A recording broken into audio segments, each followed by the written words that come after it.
તો આ તરફ મોરબીમાં ભારે વરસાદના પગલે ખેડૂતો મુશ્કેલીમાં મુકાયા છે। નવા નગડાવાસ ગામે વરસાદના વિરામ બાદ પણ ખેતરોમાં પાણી છે।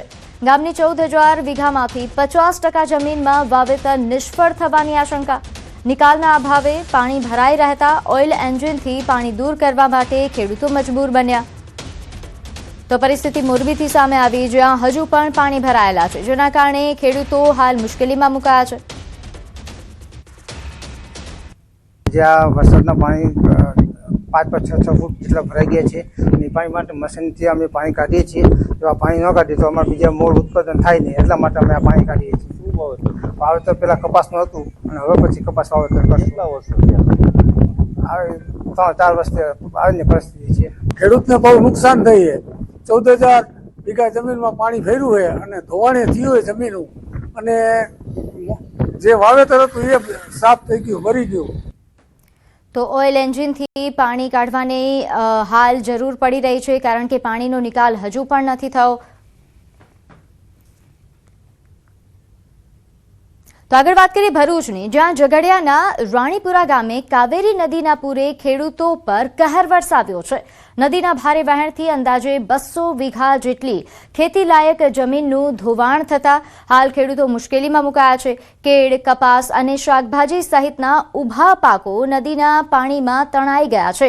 દેવું કરીને ખેતી કરનારા ખેડૂતો હવે આર્થિક સંકટમાં મુકાયા છે। નોંધનીય છે કે સ્થાનિક ખેડૂતોનું કહેવું છે કે દર વર્ષે નદીના ધોવાણની સમસ્યા ગંભીર બની રહી છે। ગત વર્ષે પણ આ વિસ્તારમાં નુકસાન થયું હતું અને સ્થળ મુલાકાત બાદ સહાયની ખાતરી આપવામાં આવી હતી। હવે ફરીથી જમીન બચાવવા માટે તાત્કાલિક સર્વે કરી વળતર આપવાની તેમજ કાવેરી નદીના કિનારે મજબૂત પ્રોટેક્શન વોલ બનાવવાની માંગ ઉઠી રહી છે। ખેડૂતો ચેતવણી આપી રહ્યા છે કે યોગ્ય પગલાં નહીં લેવાય તો આગામી સમયમાં વધુ જમીન નદીમાં સમાઈ શકે છે। અત્યારે 15 થી 20 વીઘાનું ધોવાણ થયું છે। જ્યારે સરકાર અમને કંઈક ચૂકવે એવી અમારી આશા છે। તંત્રને જે ગયા વર્ષે અમને રજૂઆત કરી હતી, તો એ લોકો નાવ લઈને અહીંયા બધું નિરીક્ષક કરી ગયેલા, એનું કોઈ નિરાકરણ આવ્યું નથી। એમાં કેળનું વાવેતર હતું, કપાસનું વાવેતર હતું, બધું મોટા પાયે નુકસાન થયું છે। હવે સરકારને અમારે એક જ વિનંતી છે કે અમને વળતર આપે તથા અમારી જમીન ખરીદી લે, મોટા પાયે વળતર આપે, એ જ અમારી વિનંતી છે સરકારને। ને હાલમાં અત્યારે મારી 60 વીઘા જમીન ધોવાઈ ગઈ છે। સરકાર પાસે કઈ આશા છે કે આ વળતર આપે? કેટલા ખેડૂતો હશે જે પાયમાલ થયા હશે? 15-20 જેટલા ખેડૂતો। તો વરસાદી આફત બાદ સરકાર એક્શનમાં। પાણી ભરાવવાની સમસ્યા પાછળના કારણો શોધવા માટે હાઈટેક સર્વે હાથ ધરાશે। અમદાવાદ, સુરત સહિતના શહેરોમાં ડ્રોનથી તપાસ થશે। કુદરતી પ્રવાહમાં અડચણરૂપ ગેરકાયદેસર બાંધકામો રડારમાં આવશે। જૂના નકશા અને હાલની સ્થિતિની પણ તુલના થશે। ફ્લડ ઝોન, તળાવો, કાંસ અને કુદરતી વહેણોનું ડિજિટલ મેપિંગ પણ કરવામાં આવશે। વરસાદી પાણીના નિકાલમાં અવરોધરૂપ દબાણો સામે કાર્યવાહી પણ કરવામાં આવશે। તો તબક્કાવાર ગેરકાયદે બાંધકામો દૂર કરવાની સરકારની તૈયારી છે। પાણીના રસ્તા રોકનારાઓ સામે સરકાર કડક એક્શન લેશે।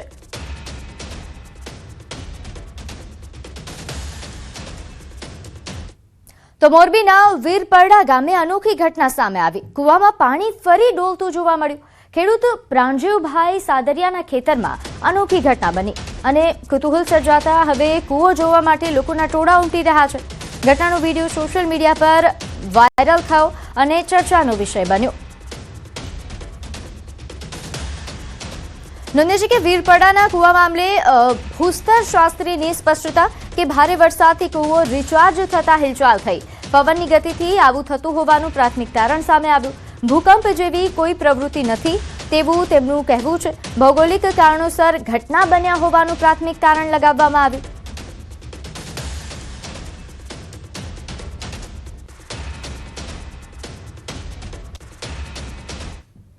તો આપ આ મોરબી જિલ્લાના તસવીરો વીરપુર- જુઓ, અલગ અલગ તારીખની આ તસવીરો સામે આવી છે. 4 જુલાઈ 2026 કે જ્યારે કૂવામાં જે પાણી છે તે ડોલતું જોવા મળ્યું. પછી 5 જુલાઈના રોજ પણ આ જ પ્રકારનો વિડીયો સામે આવ્યો અને 6 જુલાઈ પણ તે જ રીતે પાણી ડોલતું જોવા મળ્યું, જેના કારણે અહીં આસપાસના સ્થાનિકો પણ આશ્ચર્યચકિત થઈ ગયા હતા. સોશિયલ મીડિયા પર વિડીયોઝ વાયરલ થયા, જેના કારણે હવે ચર્ચાનો વિષય બન્યા છે. જો કે આ મામલે ભૂસ્તર શાસ્ત્રીએ હવે સ્પષ્ટતા કરી છે. તેમનું કહેવું છે કે આ હવાની ગતિના કારણે આ પ્રકારે થઈ રહ્યું છે. અમારા દ્વારા institute of seismological research Gandhinagar દ્વારા સાથે પરામર્શ કરવામાં આવ્યો. અહીંયા જે એક્ટિવિટી જોવા મળે છે તે કોઈ ભૂકંપ કે સિસ્મિક એક્ટિવિટીના કારણે નથી.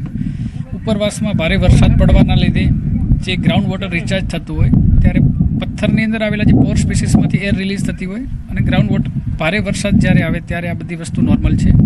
અત્યારે આપણે જોઈ રહ્યા છીએ કે વિન્ડ વેલોસિટીના કારણે થાય છે, પવનના લીધે. ભૂકંપ કે અન્ય કોઈ બાબત નથી. આગળ વાત કરીએ, રાજ્યમાં એનાલોગ પનીરના વેચાણ પર પ્રતિબંધ લાગુ કરવામાં આવ્યો. અમદાવાદમાં છેલ્લા 6 મહિનામાં લેવાયેલા 218 પનીરના નમૂનાઓમાંથી 57 સબસ્ટાન્ડર્ડ અને 27 એનાલોગ પનીરના હોવાનું સામે આવ્યું. ત્યારે મનપાના આરોગ્ય અધિકારીએ કેવા પ્રકારના પનીર પર પ્રતિબંધ મુકાયો છે અને એનાલોગ પનીરને કઈ રીતે ઓળખવું તેના પર વાત કરતા કહ્યું. જે એનાલોગ ઇન ડેરી કન્ટેક્સ છે એ બેઝિકલી વેજીટેબલ ઓઇલ અને સ્ટાર્ચનો ઉપયોગ કરીને એક પ્રોડક્ટ તૈયાર કરવામાં આવે છે, જે એડિબલ પ્રોડક્ટ છે અને ખાદ્ય પદાર્થ તરીકે વપરાય છે અને એનો ઉપયોગ માન્ય ગણવામાં આવતું છે ને એના માટે લાયસન્સ પણ મળતું હતું. અને આ જ છટકબારીનો ઉપયોગ કરીને ઘણા બધા વિક્રેતાઓ આ પ્રોડક્ટ બનાવતા હતા અને કાયદાની છટકબારીનો લાભ લઈ અને પનીરની જગ્યાએ આ પ્રોડક્ટ યુઝ કરતા હતા. સામાન્ય વ્યક્તિને જો એને પરખવું હોય મતલબ તો એ કઈ રીતે કરી શકાય? તો એક તો ટચ ટેસ્ટ આપણે કરીએ કે ભાઈ જે મિલ્ક પનીર હોય એકદમ સોફ્ટ હોય, જ્યારે એનાલોગ છે એ થોડું રબરી અને ઓઇલી ટેક્સચર એનું હોય છે. જ્યારે એનું ટેસ્ટ કરીએ મિલ્ક પનીરનો તો દૂધનું પનીર બનેલું હતું એ પ્રકારનો ટેસ્ટ આવે, જ્યારે જે એનાલોગ છે એનો ન્યુટ્રલ ટેસ્ટ હોય કાં ઓઇલી ટેસ્ટ હોય. અને બોઇલિંગ કરવામાં આવે તો જે મિલ્ક પનીર છે એ ઇઝીલી એ જે સોફ્ટન થઈ જાય છે, સોફ્ટ થઈ જાય છે, જ્યારે જે એનાલોગ પનીર છે એનું જે રબરી ટેક્સચર છે એ જાળવી રાખે છે. આગળ વાત કરીએ, મહીસાગરના લુણાવાડા શહેરમાં એક ખાનગી ટ્યુશન ક્લાસના સંચાલક સામે છેડતીની ફરિયાદ નોંધાઈ. અહીં આઈસ્ટાર ટ્યુશન ક્લાસીસના સંચાલક સિદ્ધરાજસિંહ રાઠોડ પર આરોપ લાગ્યો છે કે તેમણે પોતાના ક્લાસમાં અભ્યાસ માટે આવતી સગીર વિદ્યાર્થિનીને અશ્લીલ વિડીયો બતાવી તેની સાથે છેડતી કરી હતી. ધોરણ 11 અને 12ના કેમિસ્ટ્રીના ટ્યુશન દરમિયાન સગીરને વારંવાર પરેશાન કરવામાં આવતા હોવાનો આક્ષેપ લાગ્યો છે. વર્ષ 2025ની આ ઘટનાને લઈને પરિવારે હવે પોલીસમાં ફરિયાદ નોંધાવતા પોલીસે સમગ્ર મામલે તપાસ શરૂ કરી.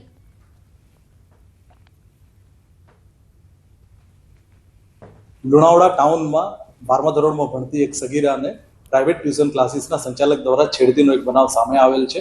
પ્રાથમિક માહિતી અનુસાર આ સગીરા 2025માં જુલાઈ મહિનાથી લઈને ડિસેમ્બર મહિના સુધીને લુણાવાડા ટાઉનમાં આવેલ આઈસ્ટાર ટ્યુશન ક્લાસીસમાં ટ્યુશન માટે જતી હતી. એ સમય દરમિયાન ટ્યુશન ક્લાસીસના સંચાલક સિદ્ધરાજસિંહ રાઠોડ નામના વ્યક્તિ દ્વારા આ સગીરાને ક્લાસમાં અવારનવાર છેડતી કરવામાં આવતી હતી.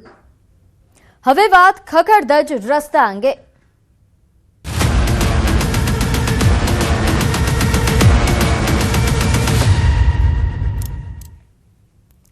ખેડા જિલ્લામાં વિકાસના દાવા પોકળ સાબિત થયા. મીઠાના મુવાડામાં ગ્રામજનોના લાકડાના પુલના સહારે ગામના 300થી વધુ લોકોને અહીં ભારે હાલાકીનો સામનો કરવો પડી રહ્યો છે. તમામ લોકો લાકડાના પુલના સહારે છે. ચોમાસામાં જીવના જોખમે અવરજવર કરવા માટે મજબૂર બન્યા છે. શાળા, હોસ્પિટલ જવા એક જ પુલનો સહારો. વર્ષોથી કાયમી પુલની ગ્રામજનોની માંગ છે. અનેક રજૂઆતો છતાં ઉકેલ ન આવવાનો આક્ષેપ લાગી રહ્યો છે. તાત્કાલિક પુલ અને પાકા રસ્તાની માંગ ઉઠી. તો જે રીતે જોઈ શકાય છે કે અહીં લાકડાના પુલના સહારે જીવના જોખમે આ લોકો અહીં રસ્તો પસાર કરી રહ્યા છે. ચોમાસામાં જીવના જોખમે વિદ્યાર્થીઓ અવરજવર કરવા માટે મજબૂર બન્યા છે. મહિલાઓ આ પરિસ્થિતિમાંથી અહીં પુલ પસાર કરતી નજરે પડે છે. તમામ રજૂઆતો કરવામાં આવી છે, તેમ છતાં તંત્રના પેટનું પાણી હલતું નથી. એ સોમાપુરામાં લગભગ 8-10 ઘરો સ્થાયી જ રહે છે, પહેલેથી વર્ષોથી જણાયા જ રહે છે. કુલ ટોટલ 50 થી 60 ઘર ખેતરોમાં રહે છે. આજીવન આ જ રસ્તો છે. ચોમાસામાં જ બનાવવો જ પડે અમારે, તો જ આ જવાય ખેતરોમાં, જવાય જ નહીં.